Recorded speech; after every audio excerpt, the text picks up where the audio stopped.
pagi hari yang indah ini bersama dengan Gereja Pantai Kosta di Indonesia, Jemaat Villa Melati Mas dalam sesi menyapa.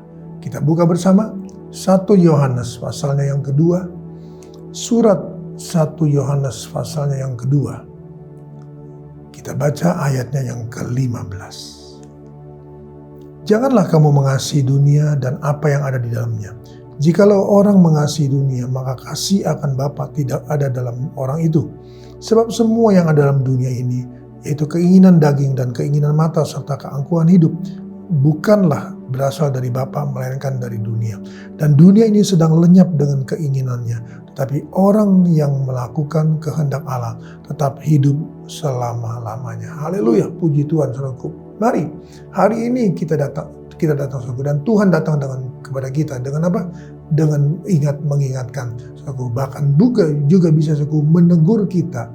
Bagaimana kasih kita kepada Tuhan sekarang ini? Apakah kasih kita ini masih tetap menyala-nyala seperti dulu? Apakah saudaraku pengaruh dunia sudah sangat membuat kita saudaraku tidak lagi mengasihi Tuhan dengan segenap hati, segenap jiwa, dan segenap akal budi saudaraku? Bahkan saudara, mungkin keinginan daging juga, keinginan mata saudaraku, keangkuhan hidup sudah mulai menguasai kita saudaraku. Hati-hati saudara. Oleh karena itu hari ini Tuhan datang kepada kita. Kalau kita mengasihi dunia, maka kasih akan Bapa tidak ada dalam diri kita. Tapi kalau kita saudaraku semakin kita mengasihi Tuhan, maka saudara kita akan semakin kuat dalam Tuhan. Dan kasih kita itu akan semakin saudaraku mendalam dan akan terus memancar dan akan terus saudaraku bekerja dalam hidup kita. Jangan sampai saudaraku kasih kepada Bapa saudaraku semakin dingin dan kasih kepada dunia semakin saudaraku menguasai kita saudara. Kita lihat di sini saudaraku, ada sebuah keluarga. Saudaraku, keluarga yang manis, keluarga yang luar biasa saudaraku, keluarga yang tinggal saudara di Bethlehem Yehuda saudara. Bethlehem, rumah roti, Yehuda saudara, puji-pujian. Ada puji-pujian saudara, ada sukacita dalam keluarga ini. Tetapi saudara, satu ketika di mana Tuhan izinkan saudara sesuatu terjadi, yaitu kelaparan saudara. Maka saudara, Elimelek saudara yang usahanya saudara di Moab saudara, merasa bahwa di Bethlehem Yehuda ini semua akan sulit saudara. Maka saudara, dia mengambil keputusan saudara, mengajak istrinya, mengajak kedua putranya saudara untuk pindah dari Bethlehem Yehuda menetap di Moab saudara, untuk meninggalkan iman, pengharapan kasih mereka saudara. Dan jadilah apa yang kita sudah baca saudara. Pertama saudara, Elimelek meninggal saudara, kasih Tuhan. Dan yang kedua, Mahlon dan Kilion saudara mengambil perempuan Moab menjadi istri mereka saudara. Dan yang ketiga, akhirnya mereka saudara juga saudara, Mahlon dan Kilion saudara meninggal dunia saudara. Apa yang menjadi saudara, kita lihat dari sini saudara, selama 10 tahun saudara mereka menetap di Moab saudara. Kita tahu semua saudaraku, dalam pelajaran Alkitab angka 10 adalah angka penghukuman saudaraku. Jadi mereka saudara karena meninggalkan rumah roti dan puji-pujian saudaraku, mereka masuk ke dalam Moab saudaraku, dan di Moab saudaraku mereka diikat saudaraku, mereka saudaraku semakin dicengkram dengan duniawi saudaraku kasih Tuhan. Sehingga kasih kepada Bapa saudaraku semakin meluntur, semakin saudaraku memudar, semakin saudaraku kasih Tuhan tidak lagi saudaraku begitu kuat. Termasuk Naomi saudaraku, seorang wanita saudaraku yang begitu luar biasa, penuh dengan kemanisan, penuh dengan sukacita. Tapi saudaraku, setelah ini semua saudaraku, dia baru sadar bahwa mereka masuk dalam penghukuman Tuhan. Mereka masuk saudaraku dalam semua yang Tuhan sudah berikan saudaraku. Mereka saudaraku kehilangan semuanya. Naomi berkata, dengan tangan penuh aku pergi, dengan tangan kosong aku kembali. Saudara kasih Tuhan, jangan sebutkan lagi aku Naomi, tapi sebutkan lagi aku Mara. Saudara kasih Tuhan, mari saudaraku, kemanisan demi kemanisan saudaraku hilang dari kehidupan Naomi. Kenapa?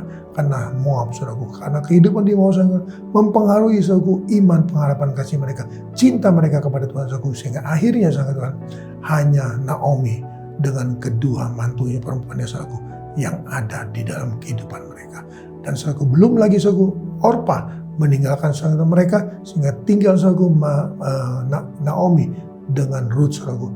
Nah saudara kasih, mari kita saudaraku diingatkan pada pagi hari ini bahwa kasih kepada dunia akan membuat kasih kepada Bapa lama-lama saudaraku terhilang dan menjadi tawar. Oleh karena itu mari hari ini, kalau di antara kita saudaraku doa saya tidak ada, tapi kalau ada saudaraku, saudara mulai dipengaruhi dengan dunia, saudara dipengaruhi dengan segala sesuatu yang ada dalam dunia ini, mari kembali, keluarlah.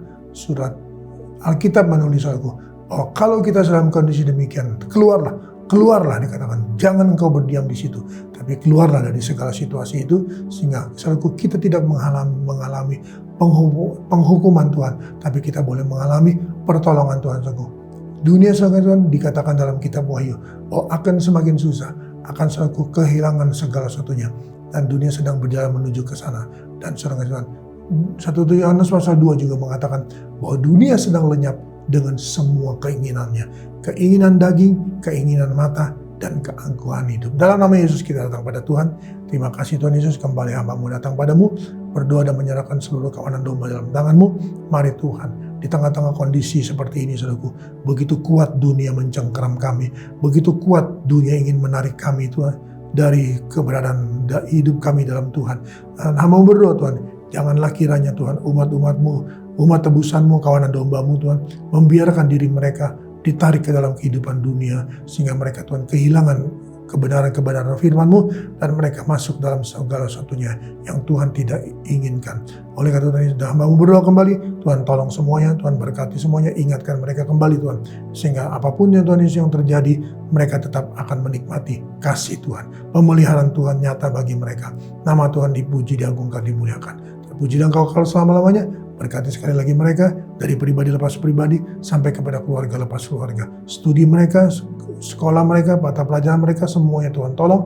Posisi kedudukan jabatan mereka Tuhan tolong. Semua usaha mereka Tuhan tolong. Terpujilah Engkau kekal selama-lamanya. Hamba menyerahkan semua ini dalam nama Tuhan Yesus Kristus. Haleluya. Amin. Tetap semangat, jangan kendor.